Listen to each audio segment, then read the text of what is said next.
क्या आप जानते हैं कि प्रभु श्री राम के वंश में कभी किसी बेटी का जन्म क्यों नहीं हुआ? रामायण, जो धर्म, मर्यादा और आदर्शों की सबसे महान गाथा मानी जाती है, उसमें एक रहस्य ऐसा छिपा है जिसे शायद बहुत कम लोग जानते हैं। श्री राम, जिन्होंने धर्म के लिए पत्नी का त्याग किया, भाई के लिए राज्य छोड़ा और प्रजा के लिए जीवन भर तपस्या की, लेकिन एक सवाल सदियों से अधूरा रह गया, क्यों उनके वंश में कभी कोई पुत्री नहीं हुई?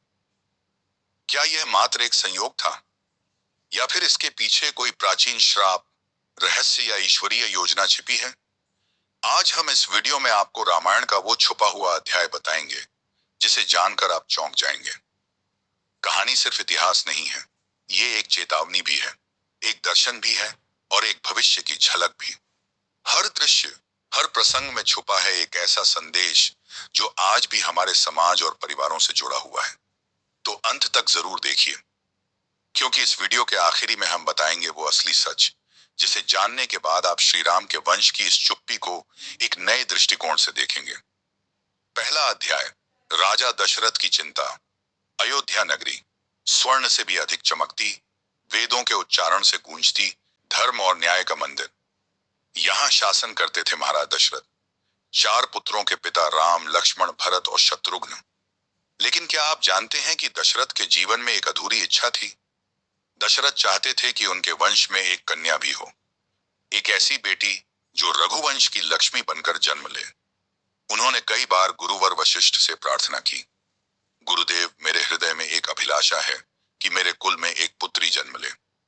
गुरुवर मुस्कुराए, लेकिन उन्होंने केवल इतना कहा, राजन, नियति की योजनाएं मनुष्य की कल्पनाओं से बड़ी होती हैं। यह उत्तर दशरथ को कभी समझ नहीं आया। दूसरा अध्याय, श्री राम का वंश और पुत्रों की कहानी। प्रभु श्री राम ने लव और कुश नामक दो पुत्रों को जन्म दिया। उसी प्रकार भरत, लक्ष्मण और शत्रुघ्न के भी पुत्र हुए, तक्ष, पुष्कल, अंगद, चंद्रकेतु आदि।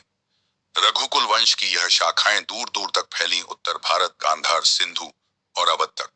लेकिन ध्यान देने वाली बात यह है कि कहीं भी किसी ग्रंथ में रघुकुल की किसी कन्या का उल्लेख नहीं मिलता। यह कोई सामान्य बात नहीं थी। पुराणों में इक्ष्वाकु वंश की कन्याएं पहले हुआ करती थीं। शांति, मधुमती और सुकन्या जैसी राजकन्याएं इक्ष्वाकु वंश की थीं।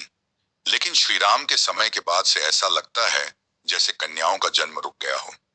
तीसरा अध्याय, अज्ञात श्राप।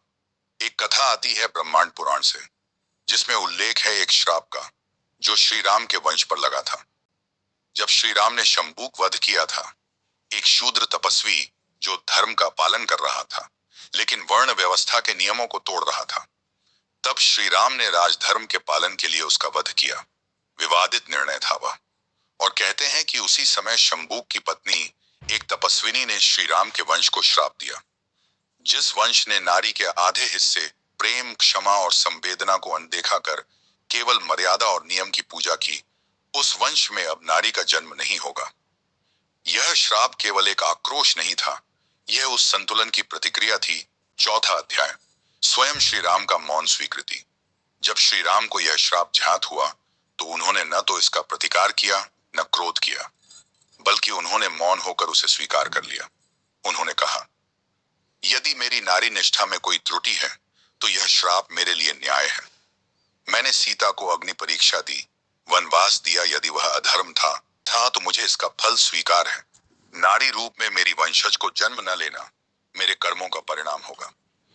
यह श्री राम के आत्मनिरीक्षण का क्षण था।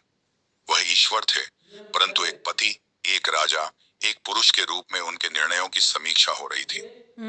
पांचवां अध्याय, कुश और लव की संतति में भी नहीं हुई कन्या। लव और कुश, जिनकी कथा आप सबने सुनी है, जिन्होंने भगवान श्री राम के सामने युद्ध भी किया था, इन दोनों के भी पुत्र हुए और उनके राज्य स्थापित हुए, लेकिन कोई बेटी नहीं।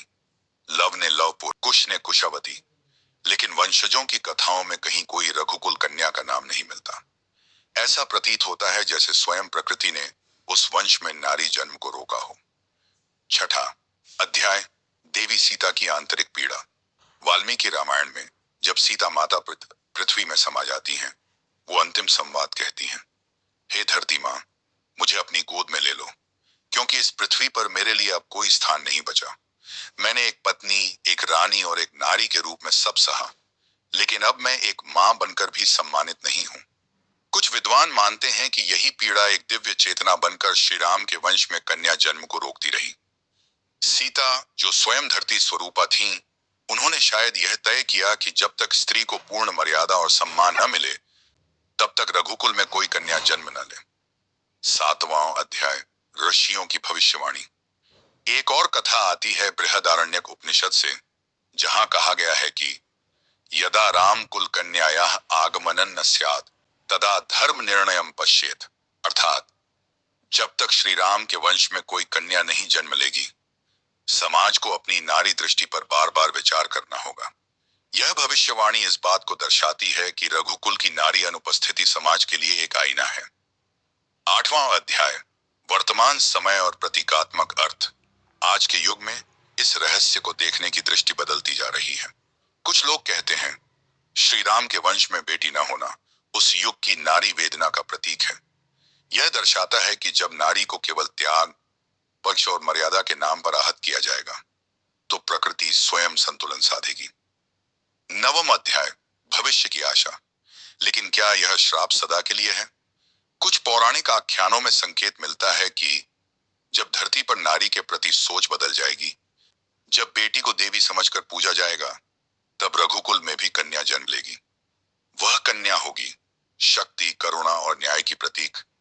वह राम की उत्तरवर्ती शक्ति होगी, जो त्रेता की मर्यादा को कलयुग की करुणा से जोड़ेगी।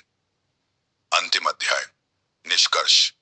तो क्या प्रभु श्री राम के वंश में बेटी का जन्म न होना केवल एक संयोग था, या यह था एक दैविक निर्णय, एक श्राप, या फिर न्याय का एक रूप?